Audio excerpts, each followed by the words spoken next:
Microsoft America stock మార్కెట్లలో కనీవినీ ఎరుగని రీతిలో రికార్డు సృష్టించింది. ఒక్కరోజులోనే ట్రేడింగ్లో కంపెనీ షేర్లు ఏకంగా 16% లాభపడడంతో మైక్రోసాఫ్ట్ మార్కెట్ విలువ కేవలం ఒక్కరోజులోనే దాదాపు 42 లక్షల కోట్ల రూపాయలకు పైనే పెరిగింది. అమెరికా స్టాక్ మార్కెట్ చరిత్రలోనే ఒకే ఒక్క రోజులో ఈ స్థాయిలో సంపద పెరగడం ఇదే తొలిసారి. గతంలో టారిఫ్ల సడలింపు సమయంలో ఎన్విడియా కంపెనీ సాధించిన $440 బిలియన్ రికార్డును మైక్రోసాఫ్ట్ ఇప్పుడు తిరగరాసింది. ఈ భారీ లాభంతో కంపెనీ మొత్తం మార్కెట్ విలువ ఏకంగా $3.35 ట్రిలియన్ చేరుకుంది.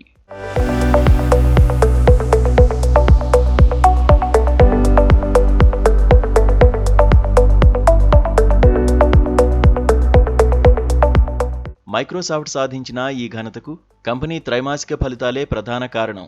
క్లౌడ్ సేవలందించే అజూర్ విభాగ ఆదాయం అంచనాలను మించి 43% వృద్ధి చెందడం మదుపర్లలో తీవ్ర ఉత్సాహాన్ని నింపింది.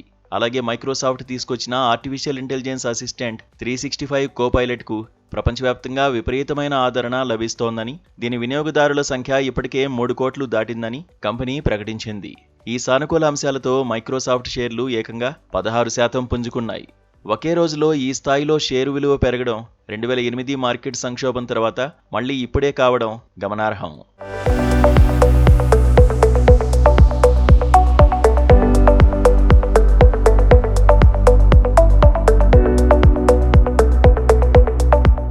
ఒకవైపు మైక్రోసాఫ్ట్ రికార్డు లాభాలతో దూసుకెళ్తుంటే మరొక టెక్ దిగ్గజం మెటాకు మాత్రం స్టాక్ మార్కెట్లో చేదు అనుభవం ఎదురైంది.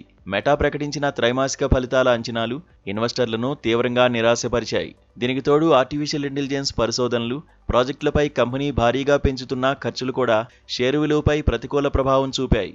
దీంతో మెటా షేర్లు ఒక్కరోజే 8% మేర పడిపోయి వరుసగా 11వ రోజు కూడా నష్టాలను మూటగట్టుకున్నాయి. ఒక్క ఏఐ సాంకేతికతే ఒక కంపెనీకి చారిత్రాత్మక లాభాలను, మరో కంపెనీకి మార్కెట్ ఆందోళనలను తెచ్చిపెట్టడం విశేషం.